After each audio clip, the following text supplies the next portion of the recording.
All right, folks, I wanted to show you this little monster that I got recently. Well, recently, a few months ago now, but finally finished just putting it together. And if it doesn't break in my hands right now, I'll be happy. This is an MSX. This was sent to me by Fab MSX on Facebook, who's done a lot of MSX cool work and repros. This is a prototype. You can see the patch cables here and there. So I built this under his guidance, and he's been very patient with me because I made some stupid mistakes with it, but it's all there now and it's all working. This is an FPGA MSX repro that takes original MSX cards. Not just that, but it plugs into a JAMMA harness, and you can play this MSX machine right into any JAMMA enabled arcade machine. So I think the first thing to do right now is just to test it on a test bench here, test setup, and then we'll try it onto an arcade machine. For that arcade experience, because so many MSX games, when I was doing MSX Mention, by the way, I hope you enjoyed the little intro, but when I was doing more of these MSX videos, I mentioned a few times that some of the games would actually been perfect for an arcade setup because they were just designed as arcade games, and even games like Nemesis or Parodius would have been great games to experience in an arcade. Let's plug this in and try a few games. I have a few original cards, I have a few repro cards. Some of them are just well, original. They're period cards. These guys are home brews because we want to test everything. I think I also somewhere have one of these U cards. Not many people know these U cards exist for the MSX, so we're going to try and see if this works as well. And this is also two-player enabled, so you can technically play two players on two-player games. Now, I don't have a second entry for my keyboard, my controller here, so we'll try that in the arcade. But some games are two players, but it's actually mapped, as I discovered stupidly testing this, mapped to the first player. So I got back to Fab saying, "Oh, the two-player is not working." He said, "Well, yes, it's just because this game is mapped to the first player." So, but games like Athletic Land and Konami Ping Ponger, I'm guessing tennis as well, can be played versus two players. So let's try these then afterwards in an actual arcade machine. First, let's plug this in and try a few games. Okay, so I have Nemesis 2 loading here, and right away, yes, you get the Konami logo. I get so excited when I see this. Oh, this is brilliant. All right, let me grab the controller and try things. We can have one player, two player. The controls are mapped to one player, so it doesn't really make much of a difference. And well, I know it works. I just wanted to show you that it works. So you can actually use button 1 and 2 here to select, and there's also, like, if you press F1 on Konami games, it uses the pause. So here you can do this by using a combination of buttons. So I think it's button B and C or something like that, and F2 is used sometimes as well, and that's another combination. So it's quite well done. And some games require you to press 1 in order to start, and that's mapped to the player 1 start button. So very handy. Let's try another game here. So Hero. So here normally you need to press 1, and that works. There you go. So those Activision is also required extra. And by the way, this how much RAM is there? Normally it's 16Ks. And you put an extra RAM onto the board. I'll show you that afterwards. But if you can just about see under here, I don't know here. So here you have an EEPROM that you need to burn yourself with the Japanese BIOS, MSX BIOS for MSX1, and here is the RAM. And that's it really. Just you have a resistor ladder for the DAC, and volume little app thing. Really everything is happening here in this little guy. So really tidy. I like the form factor, and I like the fact obviously that it plays actual cards. I mean, you know, you could use an SD card or all that kind of stuff. But it's actually really cool. So let's try maybe a homebrew. Let's try. I have a few here, but let's try the Zombie Incident maybe. By the way, this is an MSX1 only right now. So MSX2 is not it was not the goal. This is just MSX1 emulation. Or not emulation, FPGA repro type of stuff. But there's some really cool, like the homebrew scene is actually at the most interesting and impressive in the MSX1 because of what they can do, because of the limitation and what the machine or what the developers can do. Zombie Incident is a really, really cool example of that. Really cool little game. Let's try maybe something else. Let's try those U cards, see if that works.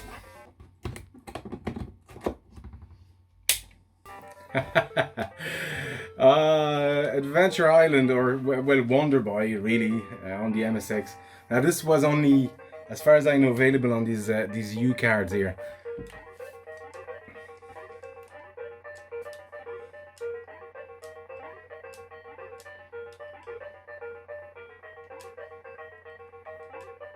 And of course the MSX didn't have any scrolling register, so everything is done in software, really.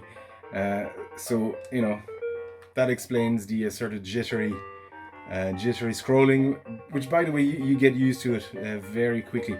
It's not actually as bad on an actual CRT. It does look better, I find, on a CRT than it would on an LCD like here. Anyway, that's enough of that. Let's try. I have a few of these homebrew guys, well,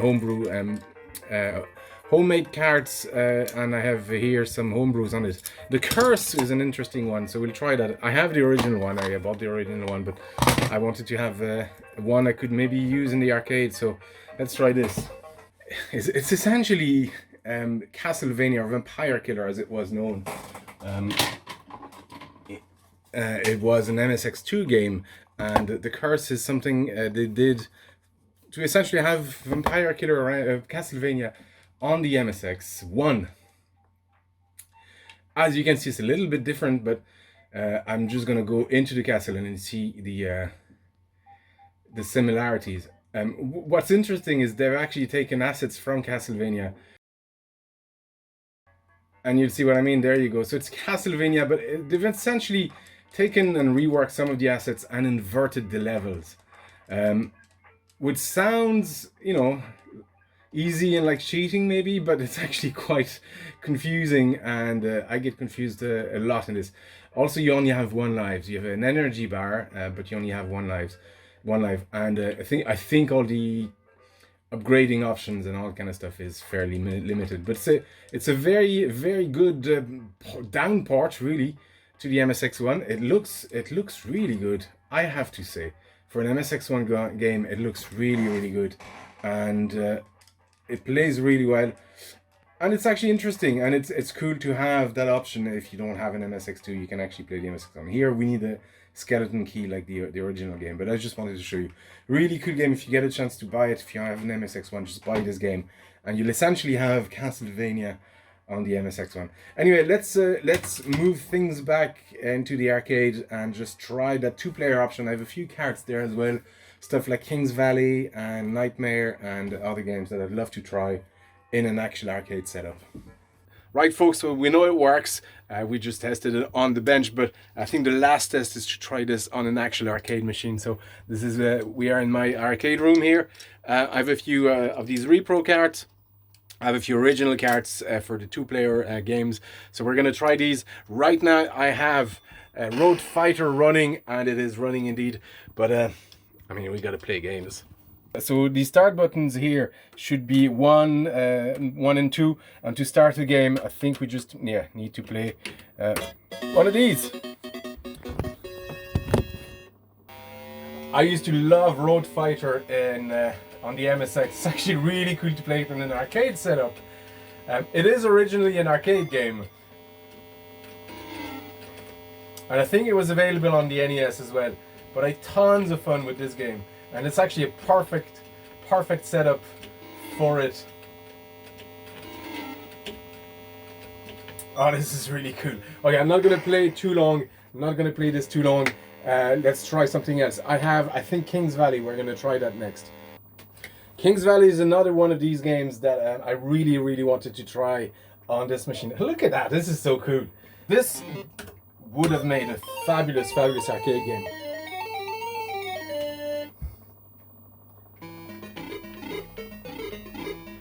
I've done a review of this previously on this channel when I was still doing a lot more MSX Mansion videos.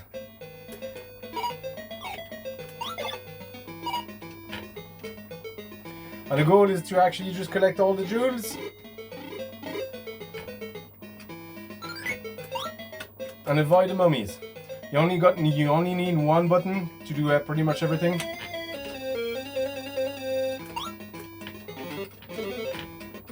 There you go. That works. This is great. I'm gonna spend hours on this game here. It just feels like an arcade game. This is so cool. Okay, next, there's another Konami exclusive to the MSX, Nightmare. Let's try that.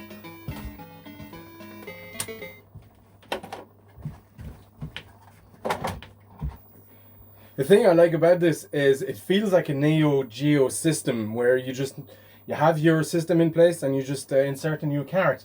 Nightmare.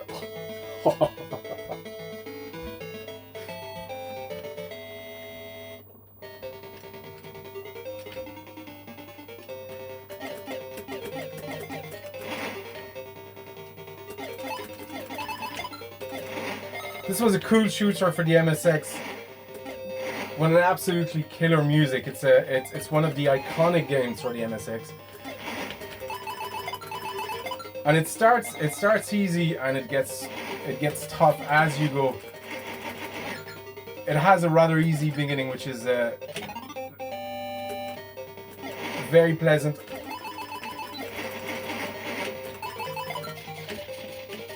And some upgrades and some leveling up of your weapons. It's actually quite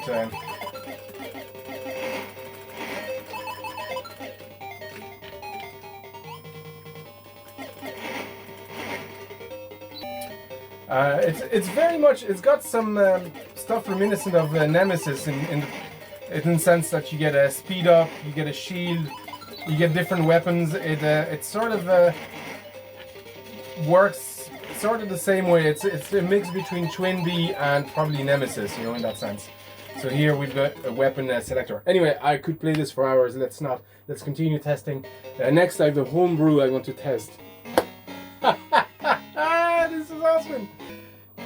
Risky Rick is it's actually a part of Rick Dangerous on the MSX. It's actually quite well done, and you can get the ROM directly from the developer for a small fee, and then you can burn that onto your card if you want to. It's actually quite a decent port.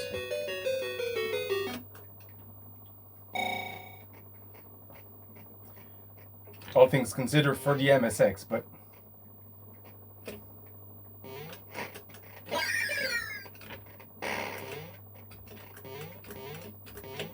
and it works the same ways, same controls.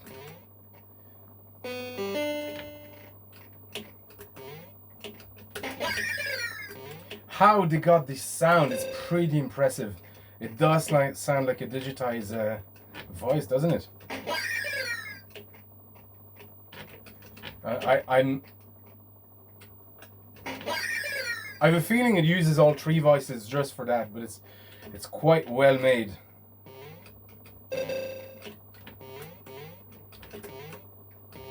There you go, we're playing Rick Dangerous in an arcade setup.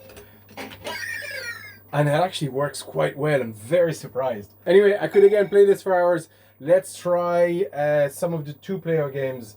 So I think I'm gonna try, well, we only need to try one, and I think Athletic Land is a good one. This is Cabbage Patch Kid on other platforms, but I think it's a good one because we can actually test that the two-player start button is working as well.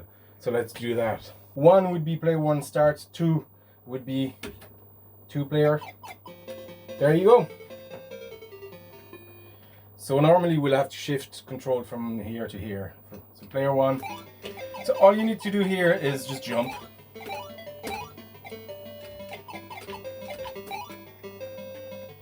And again, it just gets increasingly tricky and complicated, but it's actually a cool little arcade type game. I think I did see this in an arcade when I was a kid. Was there? Oh yeah, so player 2, there you go, it works.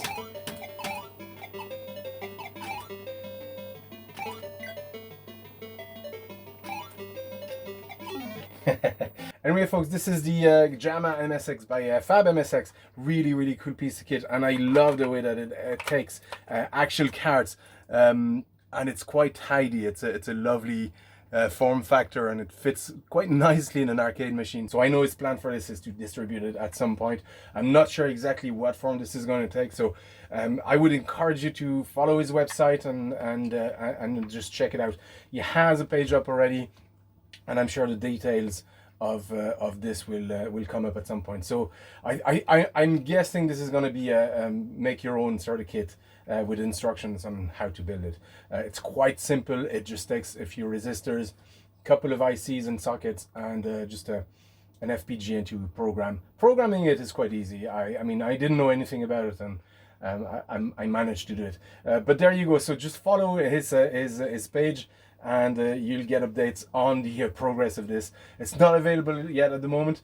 Do not hit me up to find out more information or his personal contact details, because you know, I will not reply or give them to you or anything like that. But it's a cool piece of kit, and I hope he does well with it. It works with repro cards as well, so that's a really handy one. There's no reason why I wouldn't, but I just like the fact that I can use my own repros on this. Anyway, folks, I'm really excited about this thing. I'm going to play this for hours now. Thank you for watching. I hope this was interesting, and I'll see you next time.